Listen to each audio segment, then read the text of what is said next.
episode 62. Melihat bentuk tubuh istrinya yang seksi membuatnya ingin segera menerkam. Dia mulai mendekatkan bibirnya ke arah istrinya. "Nathan, jangan. Kalau kamu melakukan lagi, aku akan menendangmu, atau aku akan melukai pinggangmu," ancamnya sembari memalingkan wajahnya. "Lakukan saja, tapi ada singa di depan kamar kita. Jika kamu menyakitiku lagi, dia akan membunuhmu," sahutnya dan mulai mencium bibir istrinya. "Please, Nathan," ujar Putri di sela-sela Nathan menciumnya. Nathan menghentikan ciumannya. "Ayolah, punyaku sudah berdiri," ujarnya sembari menuju si Udin. "Aku belum bisa, Nathan," sahut Putri. "Kenapa belum bisa? Kita pasangan suami istri. Tubuhmu milikku, begitupun sebaliknya," ujar Nathan sembari memperhatikan dada istrinya yang menurutnya sangat sempurna. "Beri aku waktu," ujar Putri mencari alasan. "Waktu?" Nathan mengerutkan dahinya. "Kita masih bertanding kan?" ujar Putri lagi. Dan Nathan menganggukkan kepalanya. "Jika aku melanggar peraturan, maka kamu siap meminta apapun kepadaku." Sengaja Putri mengatakan itu agar Nathan tidak menggaulinya. "Baik kalau begitu. Jika kamu kalah, aku ingin itu," ujar Nathan sembari menunjuk daerah sensitif istrinya yang sedang terbungkus dalaman berwarna hitam. "Ini?" Nathan menunjuk bibir istrinya. "Dan ini?" Nathan meremas dada istrinya. Putri bergidik ketika suaminya memeras dadanya dengan sangat keras. "Bagaimana?" tanya Nathan, yang tangannya masih memeras dada Putri. Iya," sahutnya dan menepis tangan suaminya dari dadanya. "Baiklah, tapi untuk pagi ini karena kamu telah menggodaku, izinkan aku meminum susu dulu," ujar Nathan sembari mengeluarkan pabrik susu dari tempatnya. "Apa?" Putri mendorong suaminya. "Kamu sudah janji tidak melakukannya," teriak Putri marah. "Tapi si Udin sudah berdiri. Aku janji hanya minum susu. Setelah itu akan menuntaskan di kamar mandi," ujar Nathan kembali mendekat dan ingin menyesap dada istrinya. "Enggak, Nathan, aku tidak mau." Putri kembali mendorong tubuh suaminya, tapi Nathan terlanjur bergairah. Dia langsung menyesap dada istrinya, memainkan dengan lidahnya, membuat Putri menutup matanya. Dia mengakui jika yang dilakukan suaminya membuatnya terangsang, tapi Putri masih bisa mengendalikan. "Sudah cukup," Putri mendorong tubuh suaminya dan buru-buru memasukkan pabriknya ke dalam sarang. "Lihat, aku semakin sehat, Putri," ujarnya sembari menunjukkan ototnya dan berlalu ke kamar mandi. "Oh Tuhan," Putri menepuk dahinya dan buru-buru memakai pakaiannya. Ini pertama kalinya Nathan melakukan dengan lembut, sehingga membuat Putri menikmati itu. Sementara itu di kampung, Dewi belum mendapatkan kiriman dari Putri, karena adiknya memang belum mendapatkan dari Nathan. Tapi dia masih ada uang dari bekerja di kasino, dan itu digunakannya untuk berjualan di depan rumah, yang kebetulan rumahnya berada di depan sekolah. Dia hanya jualan jajanan anak-anak, dan itu sudah membuatnya bersyukur. Karena baru kali ini, dia mendapatkan uang dari cara halal. Terlihat ada wanita parubaya menghampirinya. "Bukannya rumah ini milik Mbak Surti?" tanya wanita itu. "Iya, Bu," sahutnya sembari melayani anak sekolah yang sedang jajan di warungnya. "Kamu siapanya Mbak Surti?" tanya wanita parubaya itu. "Saya cucunya," sahutnya lagi. "Oh, anaknya Fatma ya?" tebak ibu itu. Dewi menganggukkan kepalanya sembari tersenyum. "Ya ampun, kamu cantik banget," puji ibu itu. Dewi tersenyum sembari tetap melayani anak-anak. "Sudah menikah?" tanya wanita itu lagi. Dewi diam beberapa saat. Dia memikirkan apa statusnya yang sebenarnya. Sudah, sahutnya bohong. "Ah, sudah ya," ujar wanita itu lemah. "Berapa anak kamu?" tanya wanita itu lagi sembari memperhatikan bagian dalam rumah, berharap dapat menemukan suami Dewi. Dewi menggelengkan kepalanya.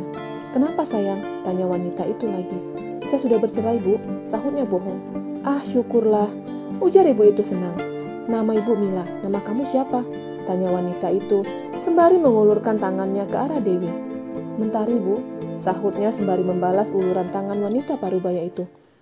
"Kamu mungkin tidak kenal saya, tapi saya adalah anak dari Mbah Nurdin, tuan tanah di kampung ini," jelas wanita itu. Dewi hanya menganggukkan kepalanya. "Sudah beberapa hari ini saya sering memperhatikan kamu, dan saya ingin menjodohkan kamu dengan anak saya," ujar wanita itu lagi. "Terima kasih, Bu, maaf, saya tidak bisa," sahutnya langsung menolak. Wanita itu diam sembari memandang wajah Dewi. "Maaf kalau saya terlalu terburu-buru. Anak saya duda beranak satu, sampai sekarang dia belum menikah lagi," ujarnya. Dewi hanya mendengarkan cerita wanita itu. Dia tidak mau berkomentar banyak. "Ya sudah, nanti kapan-kapan saya akan membawa anak saya melewati jalan ini, biar dia tahu kalau ada bidadari cantik di kampung ini," ujar wanita itu dan berlalu dengan cara masuk ke dalam mobil. "Ada-ada saja mau menjodohkan anaknya denganku," gerutunya. Nathan telah selesai menuntaskan arisannya. Dan dia keluar dari kamar mandi, mendapatkan istrinya sedang duduk di sofa dengan sesuatu di tangannya. "Ayo sini," ujar Putri sembari mengeluarkan kain kasa dari bungkusnya. Nathan duduk di samping istrinya, sembari memperhatikan istrinya yang sedang memotong kain kasa dan memberikan obat di atas kain itu. "Berbalik," titah Putri. Nathan membalikkan badannya, dan Putri mulai mengganti menempelkan kain kasa itu di pinggang Nathan.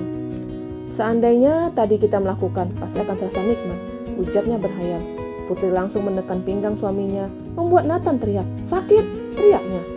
"Jangan bicara itu lagi," serunya, sembari masih menekan pinggang suaminya yang luka. "Iya, aku tidak akan membicarakan itu lagi, tapi aku akan melakukannya langsung," sahutnya. "Apa?" Putri kembali menekan pinggang suaminya. "Enggak Putri, bercanda." "Sudah siap," ujar Putri, sembari menyimpan kain kasa dan obat-obat ke dalam plastik. "Ayo kita makan," ajak Nathan.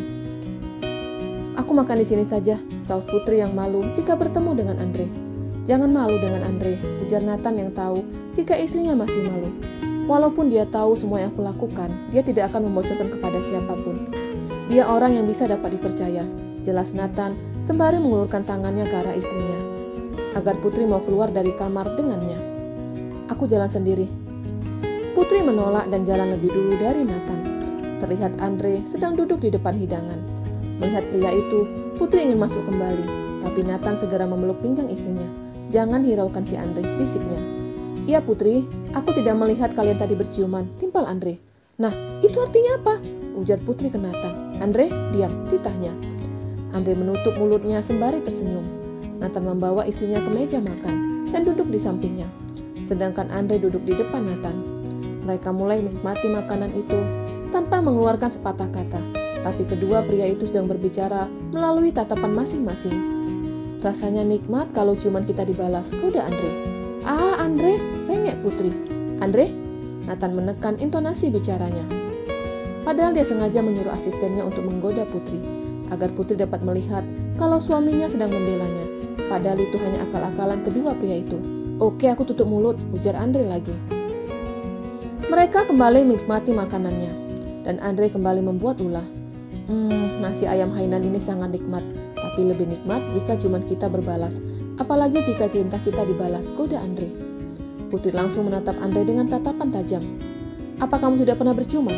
Pertanyaan Putri membuat Andre tersedak, dan Nathan tertawa. "Bagaimana mau berciuman? Dia saja tidak mempunyai kekasih," jelas Nathan dengan gelak tawanya. "Wow, sungguh sangat berbeda. Bos bejat tapi asisten culun," sahut Putri. "Apa? Culun?" protes Andre, sedangkan Nathan kembali tertawa. "Iya, aku memang belum mempunyai pasangan, karena aku sibuk dengan pria ini," jelas Andre sembari melirik ke arah Nathan. "Kenapa denganku?" Nathan bingung. "Aku selalu sibuk mencarikan wanita untukmu, jadi aku sampai lupa mencari kekasih," jelas Andre. "Mulai sekarang, tidak usah mencarikan wanita lagi untukku, karena sudah ada dia." Nathan menunjuk ke arah istrinya. "Jangan GR ya, kita tidak saling mencintai," sahut Putri. "Ya sudah, aku akan membuatmu mencintaiku. Jadi, kita tidak akan berpisah," sahut Nathan. Setelah selesai makan, kedua pria itu terlihat sedang membahas pekerjaan, dan Putri memilih untuk berkeliling di rumah itu. Dia menuruni anak tangga menuju lantai 1, duduk di taman sembari menghubungi saudarinya. "Tari, maaf, Nathan belum memberikan uang belanja kepadaku," ujar Putri. "Iya, tidak apa-apa, aku ada uang, dan sekarang aku jualan di depan rumah," sahut Dewi. "Oh ya? Seandainya aku sudah selesai dengan Nathan, pasti aku akan berada di sampingmu," ujar Putri. "Bagaimana keadaan di sana? Apa ada yang tahu tentangmu?" tanya Putri. "Tidak ada, hanya saja ada seorang wanita parubaya yang katanya anak dari Mbah Nurdin. Katanya tuan tanah di kampung ini." Dewi menceritakan tentang perjodohan itu. "Ya sudah terima," sahut Putri. "Enggak Putri, aku wanita kotor. Tidak ada pria yang mau menerima wanita sepertiku," ujarnya. "Lalu sampai kapan kamu sendiri?" tanya Putri balik. "Sampai aku mati," sahut Dewi. "Jangan seperti itu, aku akan selalu bersama denganmu." "Tidak Putri, jika kamu bahagia dengan Nathan, maka teruskan. Jangan memikirkan keadaanku." "Aku tidak bahagia dengan Nathan. Aku malah ingin cepat-cepat menyelesaikan pernikahan ini.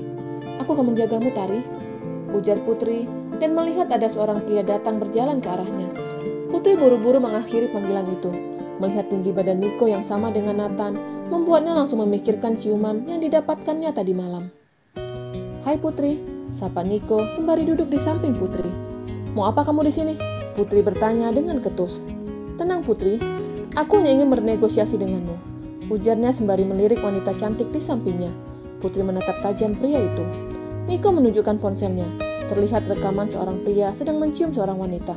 "Bibirmu sangat manis Putri," ujarnya. "Kurang ajar kamu." Putri memukuli Niko dengan kepalan tangannya. Niko spontan berdiri. "Aku tidak tahu bagaimana jadinya jika Nathan tahu kalau istrinya ada main denganku." "Berikan ponselmu." Putri ingin merebut ponsel itu, tapi Niko buru-buru menjauh. "Aku tidak akan memberikan ponsel ini, tapi ini akan menjadi bukti untuk kita, dan akan aku tunjukkan ke Nathan jika waktunya tiba," ujarnya dan berlalu. "Oh, tidak!" Putri terlihat panik dan mondar-mandir di taman. Seorang pria datang menghampiri yang bukan lain adalah Januar. "Mau apa lagi?" suruh Putri ketus. "Dewi, Om tidak bisa tidur. Om membutuhkanmu," ujar pria itu. "Dasar tua bangka!" Putri menendang Januar dan memukuli pria itu sampai Januar babak belur. Oma Stacy yang melihat itu teriak kencang-kencangnya. Dan Putri mengakhiri pemukulan itu. Januar dibawa ke dalam rumah. Begitupun Putri dibawa masuk ke dalam rumah. Dia didudukkan di depan semua keluarga Alexander. Bersambung.